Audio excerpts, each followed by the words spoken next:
Hello,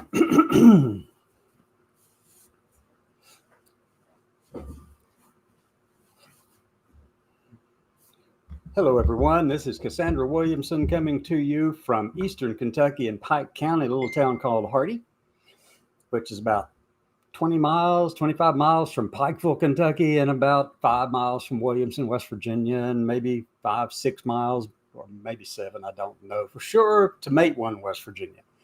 The place where the shootout occurred in 1920, I believe, somewhere around there, between the sheriff and a bunch of people with the Hatfield McCoy feud. That was pretty much signifying the end of it. After sides had killed each other and some were hung and all kinds of crap over a girl and a pig, and the fact that one side of the family was on the Union Army and one side of the other family was on the Confederate side, across the river from each other. Yeah, so if you're interested in doing any kind of trail riding, that's the big industry around here right now. There's a lot of stuff here in this region that, cabins galore all over the place in Mingo County, West Virginia, Pike County, Kentucky. The trail systems are just everywhere. They're ubiquitous. They're all over the place. And these people with ATVs and UTVs just ride all over the place too, on all the roads. They have access to the roads as long as they have a helmet on their heads. But that's a big business around here right now. It used to be the heart of the billion-dollar coal field right here, but that is no longer the case, folks. Very few mines left around here. Very few preparation plants that actually clean the coal to sell it to the power plants and stuff like that. It's changed a lot here. Okay. So what do we want to talk about today? Oh, I've got it. Let's talk about this Trump birthday parade. And look, I'll tell you why I call it the Trump birthday parade. I know he's calling it the military parade and all that in honor of the Army's 250th anniversary. Yes, fine, good. I agree with that. They do need to be honored and celebrated. That needs to be celebrated. Absolutely. The festival on the Mall in D.C., absolutely. If you can get there for that, go. Be there. Celebrate the Army. Absolutely celebrate the Army. It's also, just so you know, it's Flag Day this coming Saturday, the 14th. So we're celebrating that too, kind of. But just remember that this is not about all of that. This is about Trump's ego. Whether you believe it or not, all you have to do is go back to the first term when he figured out that he could actually call up something like that and do it, and they shut him down. Well, now he's got people in place who will bend over backwards to make sure he gets what he wants. He loves to have his ego stroked. He loves to have all of that stuff, gold and glittery stuff and power and phallic symbols running down the street. That's what he likes. That's what he likes. He likes the golden toilet and the golden office and the Oval Office. It's all decked out in gold. He loves the fact that the Qataris are giving him a jet that the Qatari family used. Why? Well, because, it's a royal jet. That's why. That's the only reason. It's the only thing. It strokes his ego, and they know it. He knows it. They know how to manipulate this man. All they have to do is give him something gold and shiny, and sparkly, and they've got him. All you got to do, that's it. If anybody's listening over in China or Russia or Ukraine or Iran, you know that. They already know this man's psychology. That's what he loves, is to have that ego stroked and saying, you're it. You're the best there possibly was. This country couldn't have survived another 4 years without you being here to straighten it all out, Mr. Trump. Yeah, that's exactly what this parade is about. Trump's ego. And he loves seeing military stuff just go by, as long as it's not the veterans who are actually disabled. If you're a disabled veteran, no. You get a little red hat, and up here it says suckers and losers on the back, as my friend down in Florida has made up a hat for that. Thank you.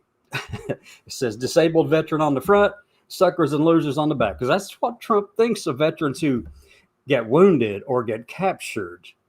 And he's definitely not very interested at all in the fact that who on earth wants to serve and serve their country as a calling that's higher than themselves? Trump is just all about himself. Look at the gold in the finery. I could take one of those golden toilets, melt it down over here in the corner somewhere, and take care of things for a long time for a lot of people right here in eastern Kentucky. Yes, I could. Sure could. So this parade is about Trump. And it's about his ego. It's not about, well, incidentally, it's about Army's 250th birthday and the Flag Day being June 14th of 1777. That's when it was commissioned. And where actually a resolution was issued by the Second Continental Congress that said, okay, we're going to have a Flag Day, June 14th. So that makes it 248 years approximately. Well, yeah, 248 years thereabouts. And so that's what we have. Someone who's interested in pomp and circumstance and all that kind of stuff. And this is the funniest part too. I mean, Jesse Waters told this story of him being out on the golf course with Trump, and Jesse had a collar on his shirt, a collar that didn't fit what Trump viewed as being masculine enough, or a man's man who was a leader. So he actually bought Jesse Waters a shirt that had the right type of collar on it. And it's no wonder now you see Jesse Waters over there on the 5 and on his show later at night on Fox, which I watch a lot, especially since I've been back here in deep red Eastern Kentucky. Yeah, my family are all Trump supporters. But that's fine, though. I don't mind that. I'm glad that they picked something to vote for, support. Fine, good, great. I even bought them some Trump merch when I was traveling through Tennessee, not recently, for my granddaughter's graduation down in Texas. So I traveled through Tennessee and I stopped off at this big superstore. It was a Trump superstore. All kinds of Trump merch. I walked in, videoed, and I bought up a couple of items. I bought this $100 bill that was all gold. Obviously it would be gold, right? With Trump's face on it. And I had a pair of shorts for my sister who has a Trump hat, but now I gave her a pair of shorts that has Trump on the side with a American flag, and got my brother a t-shirt that says Trump and stuff like that on it. I don't mind stuff like that, folks. The world is not black and white. There's a lot of gray in this. All those people out there saying you're either this or that, you're wrong. All you have to do is just look around and acknowledge that people think differently than you. That's the thing. So what are we going to do about this parade that's coming up here on Saturday, June 14th? The festival starts in the afternoon. It'll be on the mall there in front of the Air and Space Museum. It'll be right there. You can go check it out, participate in that. Go look. They're going to have the uniforms and people walking around in the uniforms of soldiers from those different periods of time, those wars that we have been involved in since, 1776. Actually started in 1774, but, who's counting, right? With the Battle of Point Pleasant, Lord Dunmore's War. Yeah, that is most likely the precursor to the start of the war, but who's counting? I just happen to know that because my great fifth great grandfather was in that militia, Virginia militia. Yeah. My family comes honestly by the military, all the way up to me and my son and daughters. We're all connected to the military in some way, folks. And that's why this thing pisses me off of this parade. America does not do this kind of thing, folks. We don't go around and showing off our military hardware, particularly those those tanks with those long barrels, the phallic symbols all over them, and the missiles and all that kind of stuff. That's nothing but, promoting of your masculinity and your power and your strength. He's doing it. Why? Because France did it. Yeah, that's a good reason. And then he's doing it because North Korea does it. Putin does it. Kim Jong-un does it. Viktor Orban, I think he has done it. I'm not sure. I don't recall exactly specifically when he did it, but these authoritarian leaders love doing that because it shows and projects their power, right? That's what this is all about, is stoking Trump's ego, projecting power. That's what this is, folks. And I am opposed to this march, this parade in D.C. As a veteran, Navy and Marine Corps veteran, a Naval Academy grad, I am opposed to this. And a lot of Republicans are too, Republican veterans. I'm reading a piece right now. It's in Newsweek. It came out about 5 hours ago, maybe something like that. And it's called Republican Veterans Are Against Trump's Military Parade. There are some in the Senate and the House who are opposed to this thing because they know it is the optics of this are just horrible for this country. We are not an authoritarian dictatorship. That's what those people do. Long pause. Yes, that's what those people do. Veterans even know this. Republican veterans even know this. Newsweek surveyed like 400 and some veterans across the country of all different political parties. 51% of them, Republicans, veterans, oppose this parade. A massive number of Democrat veterans oppose it. And independents are far greater in between there somewhere, as you would expect. But anyway, veterans are opposing this thing. Some support it. Yeah, I'm not blind to that. There are some who support it. 49% of the Republican veterans do. That's pretty close. I mean, that's pretty close. Might as well be a tie, essentially, but that's what it is from Newsweek. Newsweek is saying, especially with a small count. Okay, so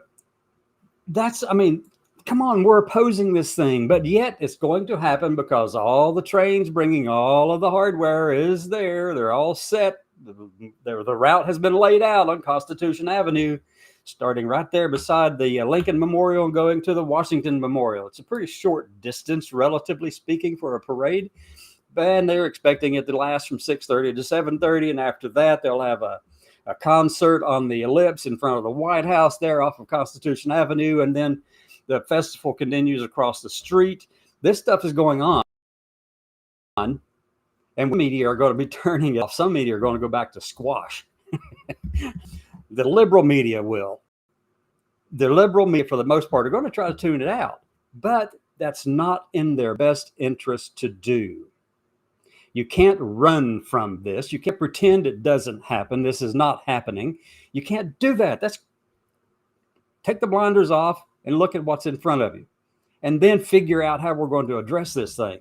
Because if you allow one side to control the narrative, then you lose.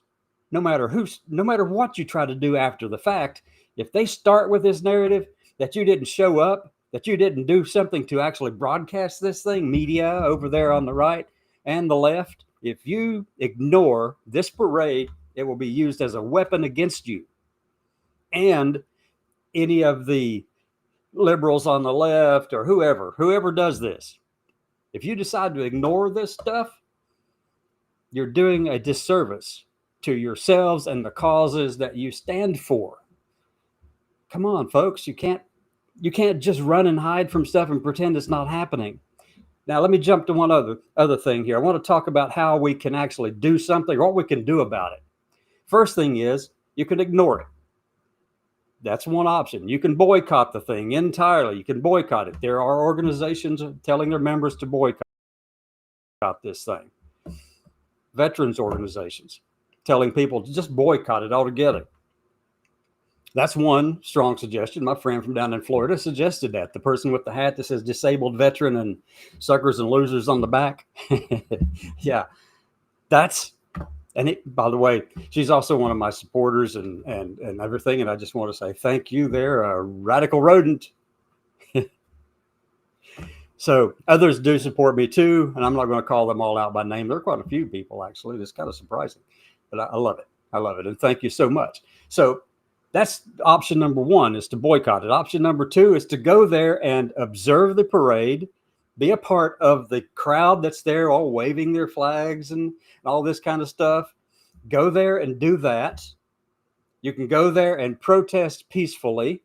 And if you do it violently, if you do something stupid like attacking someone with bricks and stones, and I catch it, I'm going to be the one pointing the police in your direction. It's that simple. You've got to have some order. You've got to have some kind of semblance of respect for what's going on.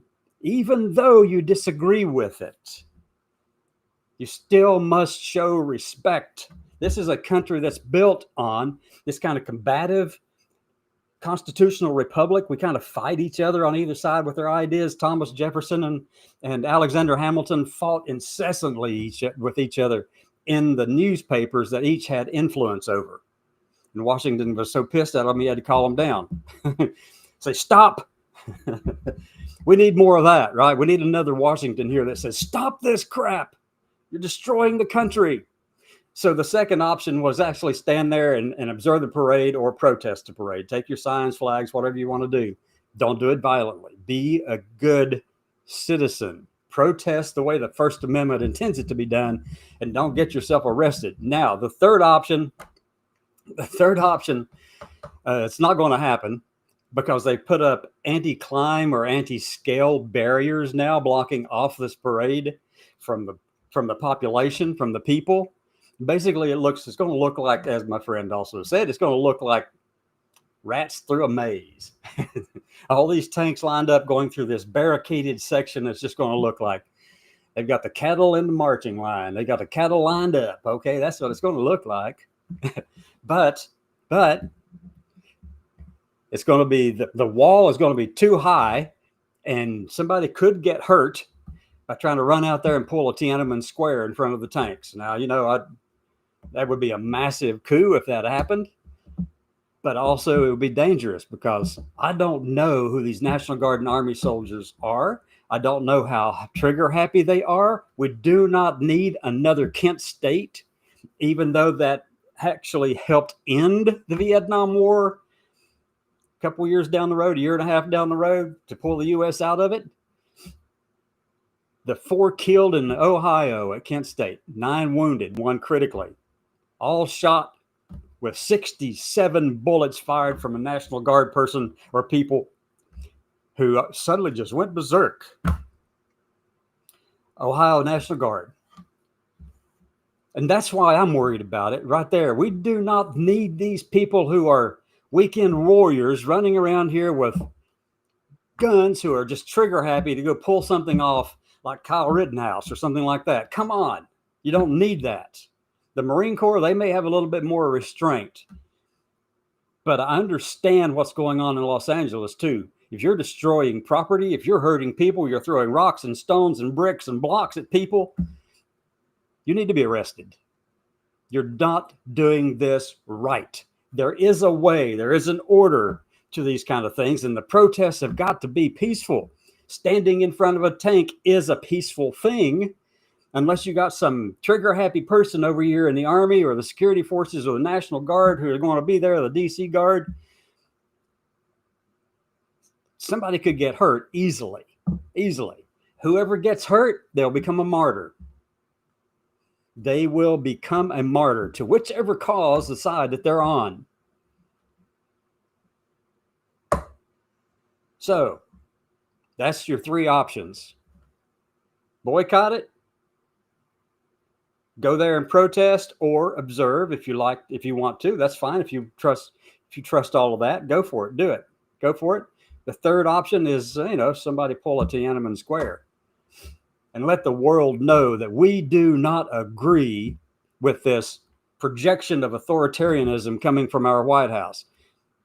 I understand Trump's motivations, folks. I've been in business myself for 40 years, 35, 40 years, something like that. I've had different businesses from construction and real estate and real estate appraiser, retail stores, a newspaper, and restaurants. And I've been in a lot of stuff, folks. And believe me, in a business world like that, you do take opinions and you do take advice from a lot of people, but ultimately it comes down to your decision making. And that's where Trump is, by the way. He is that business leader, and he knows how to make those decisive decisions and get it done. But this country is not that. Those businesses are authoritarian of sorts, because that's your business, right? Come on. I'm not going to have Joe Schmo out here try to run my business for me unless I've asked them to and paid them for it, right? So anyway, you can't apply the same tactics with the federal government. It doesn't work that way. But we're seeing that it is working right now under Trump. And he learned from his first term. He spent 4 years thinking about it and how to proceed. And then the Heritage Foundation comes out with Project 2025. And we know for sure that playbook, the mandate for leadership, it is being pulled one line item at a time and being accomplished exactly, if not more than, what they anticipated and what they wanted. Kevin Roberts over there, the president of Heritage. So we are in that stage where this is a, kind of like a business. That's what Trump has. That's what a lot of people like that too. They like that kind of structure. They like somebody telling them what to do. They like somebody to tell them that this is the better way. This is my thing, and that's what I'm going to do. And that's what Trump is projecting in this parade, by the way. This is my military now. Look, I've got all the phallic symbols out there in front for you to look at and see. Unlike Jesse Waters, who sits there behind his desk and with his legs all spread eagles and going, y'all can see that I'm really a man, right? I got my right collar on, Trump told me, and I've got my legs spread apart. I don't have my legs crossed. I'm not sipping on a straw, and I don't make s'mores in the oven. And if you think I'm making that last one up, he actually said that. If a man is going to make s'mores, he's got to do it on the grill or out in the campfire. You can't do it in the house on a pan in the oven because, that's too effeminate. Jesse's just full of crap, folks. I don't know if y'all know that or not. But that's what he does. He thinks he thinks he's the man's man, the role model for all men, him and Matt Walsh and different ones like that. So come on. Come on, Jesse. Oh, my God.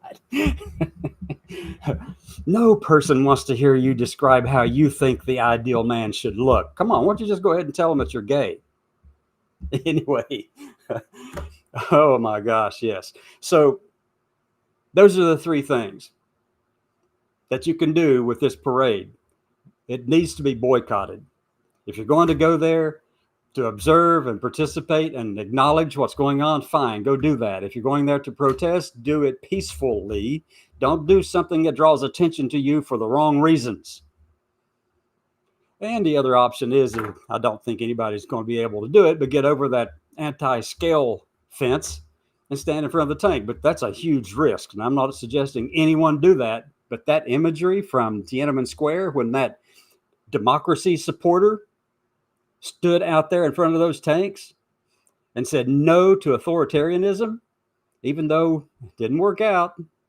And as Trump likes to say, and he said this stuff, they did the right thing by going in there and using force to get rid of all of those protesters in support of the communist China. Come on.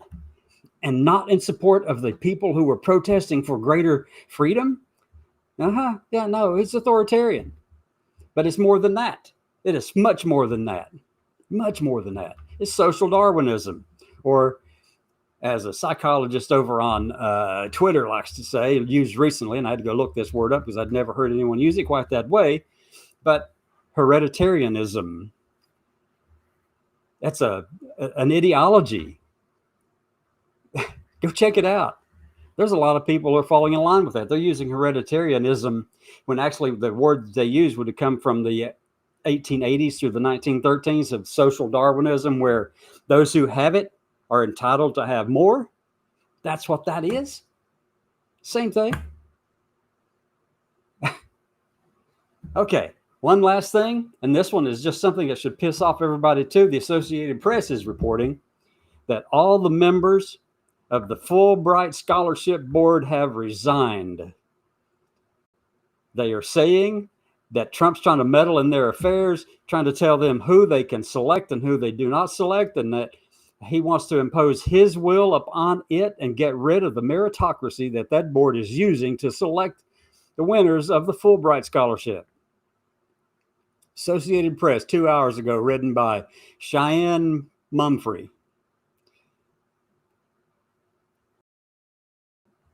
This is a takeover, an authoritarian over of our government and our nation and our academic associations and institutions. That's what this is. And there are people saying, come on, let's do more of that.